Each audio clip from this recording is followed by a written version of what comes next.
നല്ല വലിയ ചെമ്മീനാണ് കിട്ടിയെങ്കിൽ പിന്നെ ഒന്നും നോക്കണ്ട, നല്ല വരട്ടിയെടുത്ത ചെമ്മീൻ റോസ്റ്റ് വയ്ക്കാനായിരിക്കും അടുത്ത തിടുക്കം. എന്നാൽ അതെങ്ങനെയാണെന്ന് നോക്കിയാലോ.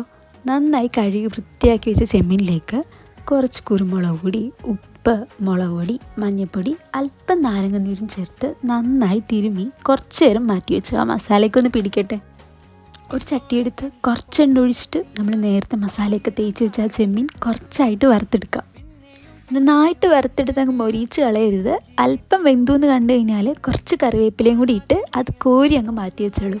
ആ ചട്ടിയിൽ തന്നെ കുറച്ച് എണ്ണ ഒഴിച്ചിട്ട് സവാള, പച്ചമുളക്, വേപ്പില മൂന്നും അരിഞ്ഞത് ചേർത്തിട്ട് നന്നായിട്ട് ഇളക്കി ഒരു പകുതി വേവൊക്കെ ആകുമ്പോഴത്തേക്കും നമുക്ക് കുറച്ച് തക്കാളി അരിഞ്ഞത് ചേർക്കാം.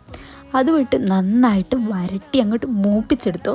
പച്ചമണമൊക്കെ അങ്ങോട്ട് മാറി വരുമ്പോഴത്തേക്കും നമുക്ക് മസാലകൾ ചേർക്കാം. ഗരം മസാല, മുളക് പൊടി, മഞ്ഞൾപ്പൊടി, കുരുമുളക് പൊടി ഇതെല്ലാം കൂടെ ചേർത്ത് ഒന്നുകൂടെ വരട്ടിയെടുത്തിട്ട് നമ്മൾ വറുത്ത് കോരി മാറ്റി വെച്ച ആ ചെമ്മീനും കൂടി ഇട്ട് നന്നായിട്ട് വരട്ടിയെടുക്കാം. അത്യാവശ്യം നല്ലോണം വരണ്ട് കഴിയുമ്പോഴത്തേക്കും നല്ലൊരു സ്മെല്ലൊക്കെ വരും. അത് കഴിഞ്ഞ് നമുക്ക് സെർവ് ചെയ്യാവുന്നതാണ്. എല്ലാവരും ട്രൈ ചെയ്ത് നോക്കുക, മസ്റ്റായിട്ടാണ്. ഉണ്ടാക്കി നോക്കി ഫീഡ്ബാക്ക് അറിയിക്കാൻ മറക്കല്ലേ.